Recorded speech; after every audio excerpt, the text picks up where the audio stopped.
They raised me as an individual with ambition and with pride. And I felt like a lot of girls that I had gone to school with or had grown up with hadn't gotten that same kind of conditioning. If a film is well told, then it'll resonate globally. I mean, we've seen that magic with Korean cinema and Korean TV shows. Their stories do so well in every country, and then Turkish dramas do very well. And I know I have friends who are not South Asian who stream Pakistani TV dramas in Canada just because their friends got them hooked on it, and now they're all like all these white girls are Fawad Khan fans, which is just I find that I often don't get the job if the producer isn't interested in creating something that has actual female characters in it. Hello and welcome to another episode of What's Brown Got to Do with It. So today's guest is an author and screenwriter whose work is going to be in every household very soon. She has lived and studied all over the globe, but returned to Mumbai, where she now works as a freelance screenwriter with names such as Dharma Productions, Biology Telefilms, and Renzel de Silva, to name a few. With 2 books to her name and another releasing in May, I can't wait to hear all about her journey. So I'd like to extend a special welcome to Riva Razdan Kapoor. Hi. Hi, Shadia, that was so kind. I think I'm gonna like save that recording clip and play it as my morning affirmation every day. Oh, whatever works. I mean, it's true. Like, I've seen you personally grow so much Yes, over. I'm done at Global Ed. I know, and like it's so amazing. When I knew your books and like watching your journey, and then when I was thinking about season 2, which is all about breaking barriers, I contacted you. We had a conversation, and you didn't even hesitate to say no because. And I was just so in awe of like how you have evolved, not just as a person, but also as a writer, and that you followed your passion and like you are doing such amazing things. So let's talk a little bit. Let's start with your journey. So as I mentioned, like breaking barriers is central to this season. How would you say that your journey as a writer, as an author, as a screenwriter has broken barriers in the way that you tell your stories or the way you've navigated the industry? Um, I don't think of it so much as breaking barriers as like constantly kind of haranguing people till I get a foot in the door. I Mhm. think the way I did it, and this is something that I learned at NYU 80, and also I feel like even like little internships that I did, like the one with you, I was fortunate enough to be around women who found a way not to take no for an answer, but to do it with grace. I saw you dealing with like different students who'd come to ask you for like visa extensions, or people wanted to be in New York for longer, or there was just a lot of chaos in that office. And you dealt with it with a lot of calm and a lot of grace. And I started to realize through my college career and through all the part time jobs I did then and all the internships I had at that time that for women to get their way in the world, it is possible because we live in a more fortunate era than the ones our parents grew up in. But it has to be done in a certain, with a certain, I would say we have to do it with a certain respect or with a certain grace that doesn't put anybody's nose out of joint. So what I learned, I think, when I came back to Bombay after college was that nobody cared about me, which was a very different perspective to have after having like Mhm. an American liberal arts education, because everybody cares about your opinion and they want to understand your identity, and nobody cares about that in the workforce. It's about the value that you can provide. So I very quickly learned that I had to create something of value that could establish me as a writer within the film industry. And I had to just keep getting better at my craft till I created that story, and then not take no for an answer in terms of getting it published or in terms of getting a script sold, because I Mm. knew what sort of books I wanted to read and I knew what sort of films I wanted to watch, and I was pretty certain that they weren't being written in the way that I could write them, or in the way that uh, women viewers or women readers Mm. want, just because there are a lot of gatekeepers at different levels that don't particularly understand women and underestimate their intelligence also. So the way I did it. My journey was coming back, trying really hard, making sure I had a lot of readers to give me feedback, readers I trusted, getting the book or script to a point of craft where it is good and undeniably good in a sense that it's competent and has a lot of heart, and then knocking on doors till somebody answered. Yeah. I mean, that's really remarkable, the persistence. And, I think I'm going to save that first bit as my affirmation, Oh my my God, morning but you're doing affirmation. so much cool stuff. You don't need affirmation. But let's talk about like your first book, Yeah. which I have here. It's Oh, called Arzu. And I thoroughly enjoyed reading this. As I've told you, so did my sister. And as I was reading this, I really saw a lot of like the beginnings of your journey. Like, we talk about the character. I don't want to give too much away, but, we talk about the character and how she, grew up in India, and then like, she moves to America, and how she changes, like how she evolves as a person. How much of that came from, you? I mean, because I think just generally your stories, they do often explore like nuanced relationships as well as societal dynamics. So what we're speaking about, these kind of like inspires you to choose the scripts that you do because of the lack of women. But how much of you was in Arzu? I would say it would be about 50-50. The thing about me in Arzu, or the portion of me in Arzu, would be her relationship with her dad. I have a very similar relationship with my mother's brother, my uncle. He raised me, and Hmm. he and my mom didn't raise me like a girl. They raised me as an individual with ambition and with pride and with the capability to do things that things that are maybe not that ordinary, with Hmm. the capability to mold my own life. And I felt like a lot of girls that I had gone to school with or had grown up with hadn't gotten that same kind of conditioning when we were children. A lot of us were maybe taught to look for look for someone else who would mold our lives. Um, Hmm. and I was at that age when I wrote Arzu. I was 22. I was on the cusp of graduating. I was actually in Tishani Doshi's class at NYU, and we were doing Hmm. writing the novella in 6 weeks. And a lot of my friends were talking about getting engaged, or just like finding the right person to start their lives with. And I found that notion a bit strange, to have to rely on another human being to begin your life. And I kind of wrote this book as this legally blonde arc, um, to demonstrate what it looks like if you don't want that, if you want something slightly different, slightly Hmm. not necessarily better, but a different path for your life, and what a positive scenario of that could be. Because at that time specifically, I found the girl boss was getting a very bad rap.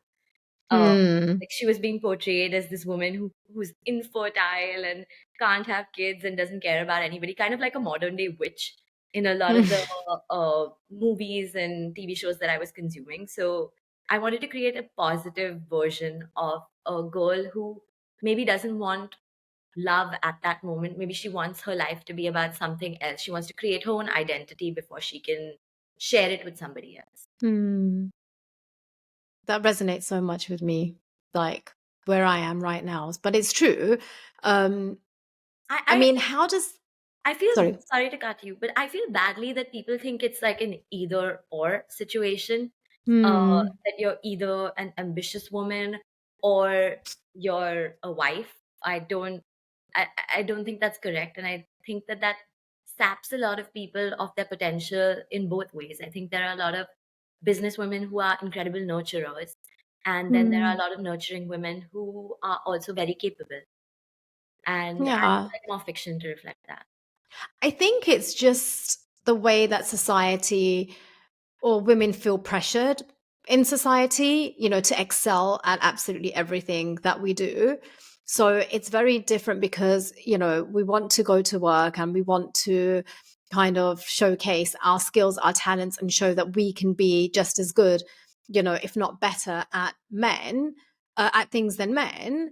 And then you come home, and if you do have a family, that, you're still expected to, be the nurturer, be the parent, be a great wife. And so I think women, we just wear so many different hats, and the pressure to excel at every aspect and in every aspect of our life, it's quite daunting. It's But crushed. I don't even think it's yeah, no, I mean, there are times when, even like in my day to day, and I've been having this conversation a lot more recently with my friends about the way that I am normalizing a lot of my behavior, like to my son, for example. possible. And so, what am I teaching him? That, women can go to work all day and, study all night and, be a parent and look after the kids and stuff. It begins to normalize Hmm. a situation. So that generation then becomes, or, for the fact that he never sees me get emotional or cry. So then am I just normalizing, not being emotional? And I don't think that's fair to him or his future partner, for those expectations that actually, well, why are you kind of crying, or why aren't you doing this? So it is actually down to us as women to break that. So coming back to your writing, Hmm. with especially, in India and in a lot of places, in our South Asian community, in our culture, it's still not accepted as the norm. So how do you then balance the commercial appeal with your personal storytelling values? And especially when you are writing for an audience that spans different cultures and expectations. I do think it's easier to do with novels because in novels, the women readers are not underestimated quite as much as the women viewers are underestimated in film. So in novels, you have the genre of women's fiction, where you can write stories where a woman turns into a heroine or is a heroine to begin with, and then is dealing with all the aspects that you just talked about in a very nuanced, complex, layered fashion. And that's entertaining to us as women because it is literally our lives, and we're Hmm. learning about it by reading about these other lives and how these fictional characters are dealing with things, whether that's in an idealized way or in a more realistic way. And that's interesting to us. So it's published and it sells and there's an audience for it. But with films, there's no real genre of women's films. I mean, Hmm. there's like chick flicks, which is then you have to sexualize the girl, Hmm. or like make it about something that's a little bit superficial and surface level, and then you start losing all the depth of the things that we were trying to talk about. That definitely it shouldn't. I don't think that film should be didactic. It's not. It's supposed to entertain you, but I do think that these subjects are entertaining to women, Hmm. and it's very rare to see films made about them. There are a few filmmakers who are trying and are doing very well at it, like Riya, Hmm. to name Yeah, I one. was going to say Riya Kapoor. But and then there's Four More Shots on Prime Video, which was Hmm. but other than that, we're pretty behind in film in terms of creating movies and TV shows just for women. We're getting there now. I think Netflix in India is doing a very good job, and the streamers are doing a Hmm. very good job of trying to bridge that gap.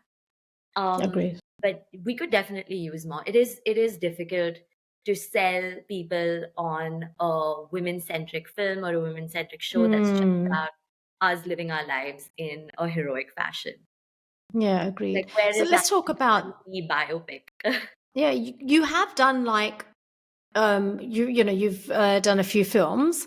Um, what films? Let's talk about the films that you've done. Can you name them? Yes, I've written a rom-com called Naadaniyan for Dharma Productions. It'll be releasing on Netflix on March 7th. And Yay! that is a very sweet high school romance, and it's a love story. The film stars Ibrahim Ali Khan and Khushi Kapoor, and they've done an incredible job. Oh Uh, my God, really? yeah, I didn't even know that. That's amazing. they're absolutely fantastic. I would watch the film for them, and my director Shauna Gautam's done an incredible job with them. So it's a fun, optimistic film about young love. And another film I've written is currently being developed, so I can't talk about it too much, but it's for Balaji Telefilms, and that's a story about two sisters, but it's also a love story. And Mm. uh, What yeah, about your past films? I haven't really, I mean, a lot of the past films that I wrote haven't really made it to production. That's just that's the way the film business kind of works. Yeah. Like 30 films and one makes it to being produced and released. And I'm currently writing a series for Dharma Productions that we're pretty excited about. It's a women-centric series, and we hope to be shooting it this year. Amazing. And okay, so apart from Arzu, you have the Nani Diaries. Uh-huh. Yes. And Let's talk about how well both these books have actually done and the future for them. they've done very well. They've both been optioned by big filmmakers in the West. Arzu has been optioned by Lily Singh, who is Superwoman, as I'm sure you know, and it's being Yeah. written by the writer Bridgerton, Geetika Lazari. And the cast is right now Charitra Chandran is supposed to play Arzu. Um, Charitra was the girl from Bridgerton, Bridgerton, right? Yeah. and the Nani Diaries has also been optioned by Smriti Mundra, the maker of Indian Matchmaking. And we're currently developing that as a feature film screenplay at the moment. So, how much input do you have then when you're congratulations, by the way? I mean, that is So much. huge, like absolutely huge. So, when I said at the beginning that you're going to be a household name very soon, that was no exaggeration. Like, these are, big things, and especially on an OTT platform where it's available for everyone to see. But talking about your books, how much input then do you have from how the book is translated into a movie or a series? Well, a fair amount, depending on how the writer's room is working. For example, on Arzu, since Gitika is heading the writer's room and she's a seasoned writer in LA, it is like I trust her to stay true to the elements of Arzu that are integral to it, but then also create a series that is thoroughly entertaining for a global audience, not just an Indian audience.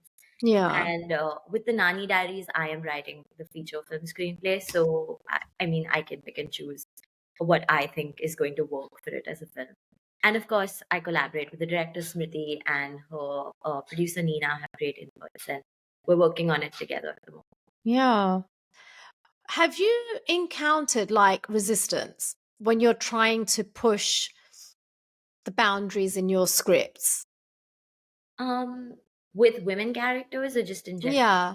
Yeah. With anything that you're passionate. I mean, mostly your work is about the women characters, but is there a resistance that you It face? depends on who you're working with. So far, I've been fortunate to work with the sort of filmmakers who also want to tell, who also want layered, complex female characters. I actually I find that I often don't get the job if the producer isn't interested in creating something that has actual female characters in it. So I've been fortunate enough that everybody that I work with wants to tell stories about complicated, interesting women. And actually, some of the men that I've worked with are more feminist than I am. Ah. Mm. Renzel is incredible. We're writing a thriller series together, but he's incredible about making sure that all the women on screen have good speaking parts, even if they're not integral to the scene. They're doing something that denotes them having agency in it, Mm. and that's really refreshing to see. So there's definitely change coming in India with these like more cutting edge filmmakers being given resources to make films. Hmm.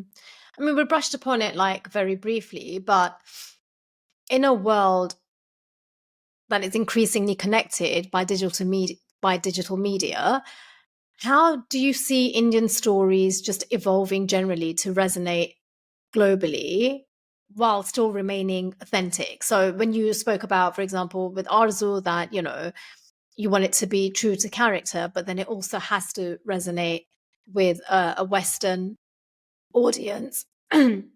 How are those stories changing now? Well, I hope that I hope that our stories are becoming a little more cosmopolitan in their telling. And then luckily, human emotion is a little universal, like in any country. And I've Mm. noticed this from traveling and from having friends all over the world, thanks to NYU AD, that in like at a certain stage of life, we're all kind of experiencing the same problems, conflicts, emotions. And if a film is well told, then it'll resonate globally. I mean, we've seen that magic with Korean cinema and Mm. Korean TV shows. Their stories do so well in every country. And then I had the good fortune to visit Turkey recently, and Turkish dramas do very well. And I know I have Mm. friends who are not South Asian who stream Pakistani TV dramas Yeah. in Canada just because their friends got them hooked on it. And now they're So all funny. like, all these white girls are Fawad Khan fans, which is just, it's really funny. Like, you have no idea what he's saying and you're watching stuff. And I think Indian, By the way, I don't think anybody's watching Fawad Khan for what he's saying, yeah. from regardless of where you're from. Fair enough. But I do think that Indian cinema does that already. We have a big diaspora fan following, and then like the friends of the diaspora become fans. But Mm. also, because our filmmaking is becoming more sophisticated and more artistic and more global, I do think that these streamers are going to let people see that we have some incredible stories to tell and incredible filmmakers. Yeah. I mean, I like the fact, I think one thing that OTT has really done is really made everything so accessible Yeah, and realistic. And the fact that you now are able to compare, because before you didn't have anything to compare it to. yeah, So I think the standards as an end user or as a viewer becomes very much like, okay, well, if I'm really enjoying this Korean drama, why are we not doing this in, in India or in Pakistan? yeah. Um, and the fact that, Indian matchmaking became a cultural phenomenon, which was across yeah, the world during COVID, which was lovely to see that people have also become so open minded. They're willing to watch something from any culture as long as it's interesting. Hira Mandi became a big hit abroad. yeah, And then Dubai Bling was also a hit. Um, so there is this hunger for stories well told from different cultures, as long as they are yeah, authentic and interesting and entertaining. So I do believe yeah, that there is like South Asian cinemas on the cusp of it. If the film is good, it'll travel. yeah. And it's curiosity, right? Like people are curious as to how others live. And I think that that's how the world of cinema is also changing, because it's telling more of, or showing more of those stories about how the other side lives. Um, but have there been moments when you felt that your own work has contributed to kind of changing the narratives around South Asian identity, breaking stereotypes? I know, I mean, it's very heavily focused on the women centric, which is obviously changing the narrative a bit. But are there any other ways that you think that that's happened? Um, Maybe in the sense that although in 2025, I do think that a lot of people are educated and informed enough to know what India is like and what Indian people are like. But I do think there was also this image of India as a very, very poor, underprivileged country, Mm, which, agreed. and we do have like a big socioeconomic disparity too. We do have Yeah.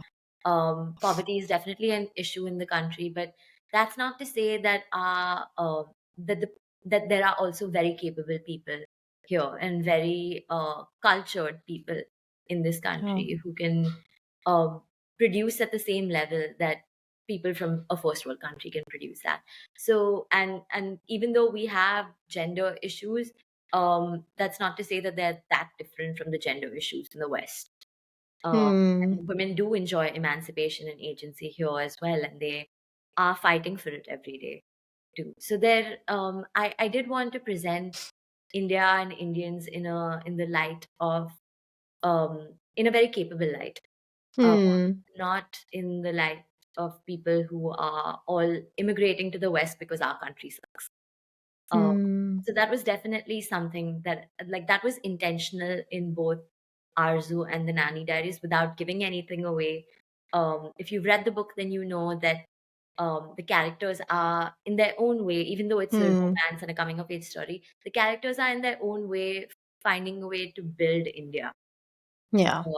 And there is none of the like, I do find that there's sometimes in NRI prose or in certain kinds of prose, even on Twitter at the moment, there is this disdain for the country and a contempt that Hmm. I don't enjoy.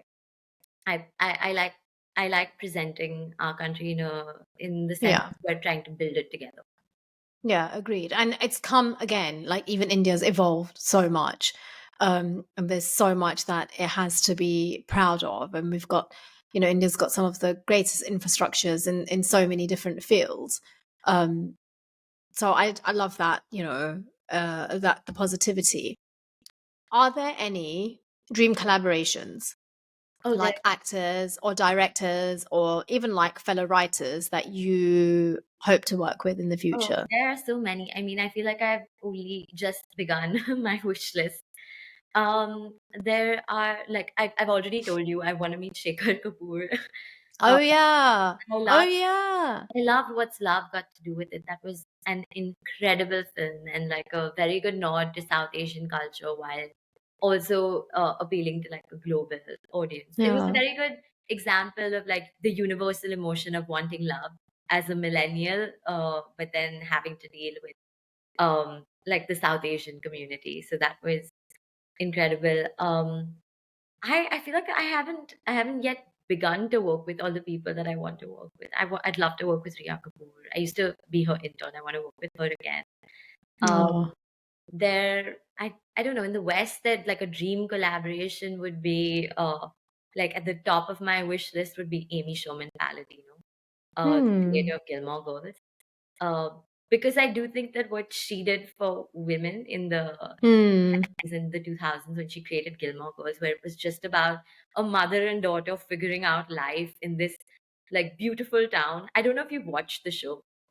I've Um, watched some of it. I started watching it and then I okay. drifted. So it's just about a mom and daughter Yeah. living life in this beautiful town, and they have a lovely community, and they're just dealing with the conflicts of growing up together and love and ambition and friendships and relationships and Hmm. all of that stuff. And it's done very beautifully. She also made Marvelous Mrs. Maisel, which won like a bunch of Emmys. Uh, Okay, I didn't know that. Oh, nice. um, Um, is there like a story? No, no. Okay, actors and Actors, honestly, actresses. anybody that I find that all of them are very good at their craft. So anybody that I get to work with, I'm happy to work with. Although Kareena Kapoor is Oh my definitely God. um, at the top of that list. I think she's a phenomenal actor. Um, Yeah, she really is. yeah. Is there a story or a theme that you want to explore, but are kind of like scared to dive into that realm of storytelling? I was 2 years ago. I was reading a lot of psychological thrillers, and I just read Gone Girl for like the 10th time, and I really wanted to explore that, but I wasn't Yeah. sure about it. But then I went out and I wrote it, and it turned out to be like a murder mystery psychological thriller, and that's actually being published by Penguin this May. So that was definitely a fear that I'm glad I have conquered. Hmm. And it's called Death of a Gentleman. I'm excited to see how it's received. I'm Okay, excited nice. to hear from readers. How has your work shaped you personally? Has it influenced how you now see your identity or heritage? Um, yes, definitely. It definitely has shaped the way I think of people. It's fun. It's odd to introduce myself as a writer. Obviously, it's like such a romanticized kind of 1700s job. Yeah. And the reality is so different because you're like, it's kind of like more than a 9 to 5. It's like a 6 to 5. You're like writing in the morning and then meetings in the afternoon and trying your best to sell your work or like appeal to the right people. So it sounds much more romantic than it actually is. um, it's made me, in a practical sense, it's made me very disciplined about time and about dealing with disappointment and rejections and ups and downs. And then, in on a more spiritual sense, I think it's taught me to pause a little bit in my dealings with people. Hmm. I used to find myself very overwhelmed in certain situations. And now I try to channel that into my writing to understand why I'm feeling that way, and why people in general get overwhelmed by the world, why we have anxiety, and why we break out into stress hives in sometimes just in the most commonplace scenarios. Um, Hmm. I've also tried, although I am not as good at this as I would like to be, I've tried to stop judging people for their life choices as much, because you don't know everybody's story in its entirety. I Hmm. think writing and reading it really helps you understand that. At the same time, we're all only human, and judgment is our way to discern whether certain people are good for you. Hmm. How did getting how did getting married change the way that you started viewing the world or the way you started telling your stories? I think I started viewing the world in a more like abundant, secure sense since I got married, because my partner is he's very, very loving, and there's a lot of safety there. So it's the safest I've ever felt. And that's why now I approach the subject of love and the subject of marriage and partnership as though it's the best thing in the world. And I don't understand people who don't understand this. But that I had to realize after my first year of marriage, that that's kind of a limiting belief as well, because not everybody has that situation, and not everybody gets to choose the person they end up with. Also, marriage Hmm. looks like different things for different people. And sometimes, even when you choose the situation that you want to be in, uh, it transforms into something else. Uh, Hmm. so it's made me optimistic to the point of almost being foolish. Yeah. And I kind of have to pare that back a little bit to look at things in a more realistic sense sometimes. I don't know if you do.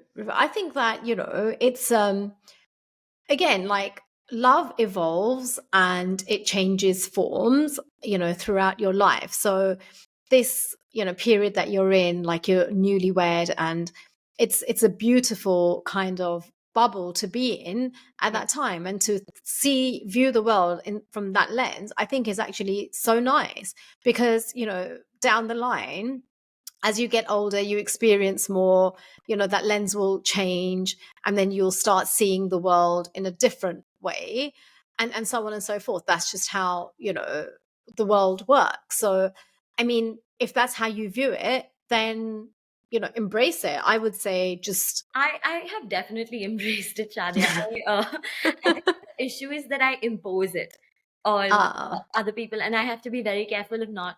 While it is my voice and my lens at the moment, so I can use it in my writing as much as possible, but I can't impose it on every person that I meet or every character that I write, because that's not mm, true to life. Um, not everybody understands this. I also think that some some people are not fortunate enough to experience love in their childhoods, or they're not conditioned to receive it.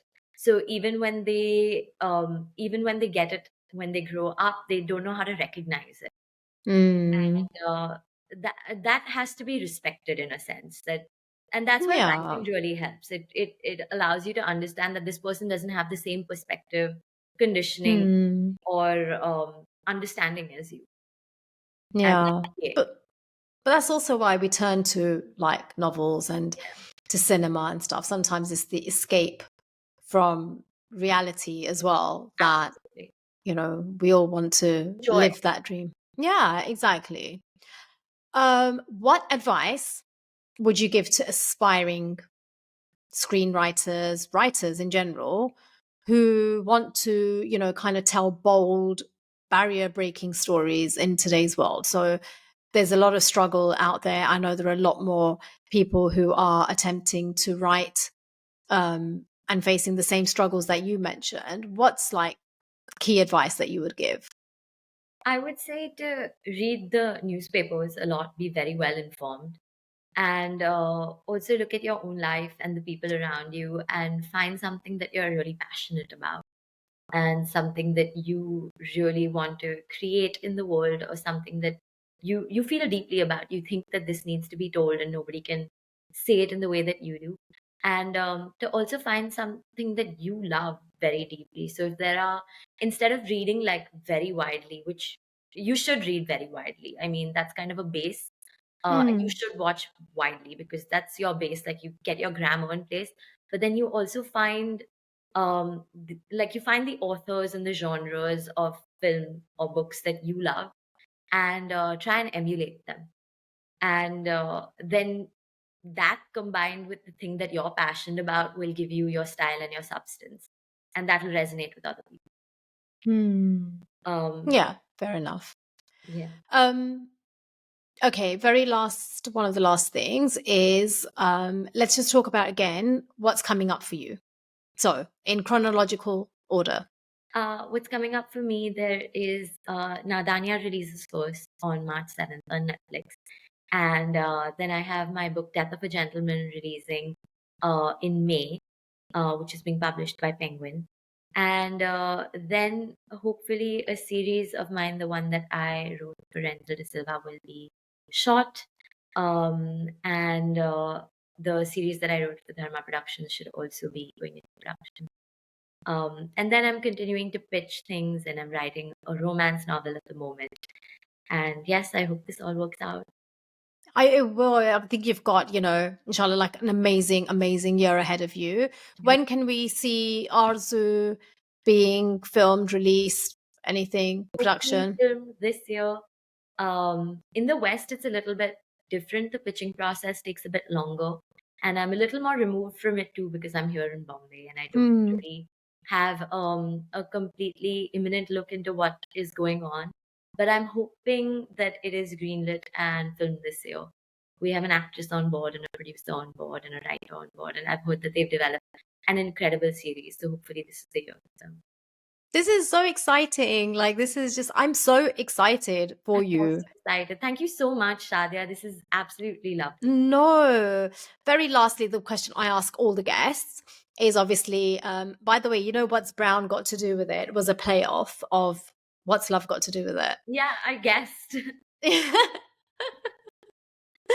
Yeah, it was my sister's idea, actually. She can take full credit for the name, but I think it was genius. It was brilliant.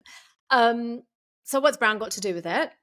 Question I ask all the guests is, what does being brown mean to you? So, what's brown got to do with it for you? Well, it's the cornerstone of my identity. I'm very proud of being brown and of being Indian, and it gives me it gave me like this incredible community to grow up in. I love the South Asian community, the way we approach family, the way we approach love, the way we approach festivals and food. I think it's an advantage to have grown up in such a rooted nuclear community, but to have like a cosmopolitan education.